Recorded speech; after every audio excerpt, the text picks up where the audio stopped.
makes a slam onto the face of the grounders. This can just be it for any of these teams. I don't really know, but the M249 comes into action and that completely defends the ear of Shaptar. And seems like he was glued, his feet glued to the position. He was actually positioned. But in the meanwhile, hold on. Freestyle have also gotten a lot of dent onto the bodies. 2 players out of this match, and it's just down to Malik and Wasi with 1 grenade onto the face of it. Black goes down. Completely remains how Sensei 2 plays the rest of the match, and also Kurma, who is on the back end side. But the best part for Freestyle is that they know where Kurama is actually positioned. Exactly, and now Malik is going to be completely pushing on along with 120 bullets all set up. This is going to be a nade parade being showcased, one player to the next, but in doing so, it is going to be the grounder Sensei who will walk out of that situation and be able to give a massive blow once again. But will that be enough for him to be able to revive and move on along to take this fight onto the face of FS, where they are a 2-man squad, but this M249 in the name of Malik is just the dominating thing, and it is just bringing in so much damage for the side of Malik. But in all of this, I mean, if we talk about the elimination points, they only have 1 elimination point. So even though FS has taken the fight really well, things are not really looking good in terms of the elimination points that they wanted to accumulate for themselves.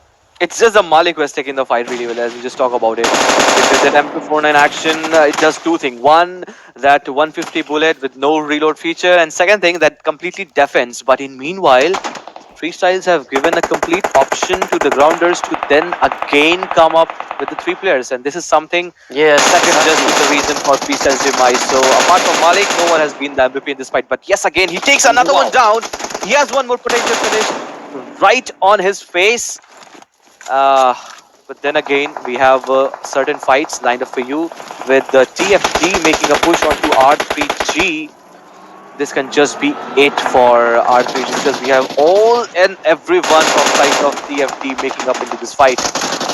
Well, dude, Malik is just an OP level player right now from the side of FS. On the other front, as we move on down towards the side of Milta, we do of course have the players of TFD who made a rotation from Milta Power are in a fight of their own, but TG, the grounders, have been brought down to a 2-man squad. So a 2v2 situation is what FS and TG find themselves in. Kurma in the back lines, Mr. Black out here in front, cooking a nade, but will it be enough? Because again, the blue zone is what is going to be catching up to both of these teams on the other front. From the TFD side, it seems like R3G are not going to be able to deliver the blow that they wanted to, and in doing so, R3G definitely taking the better half of that fight. And in this, like you said, FS Malik, he's the legend right here who's just completely stopped the grounders in the tracks. It has just been about Malik in this fight, just been about Malik. But let's have a look at the 4V. So as soon as R3G made a push, I just expected a 4V to be the one to excel into all these fights. By the looks of it, seems like apart from him, no one is surviving in this match. He's just 1 first aid, and if this grenade comes right on the terrace, what Nocto is trying to predict with this recoil, with this rebound, to be more precise, he goes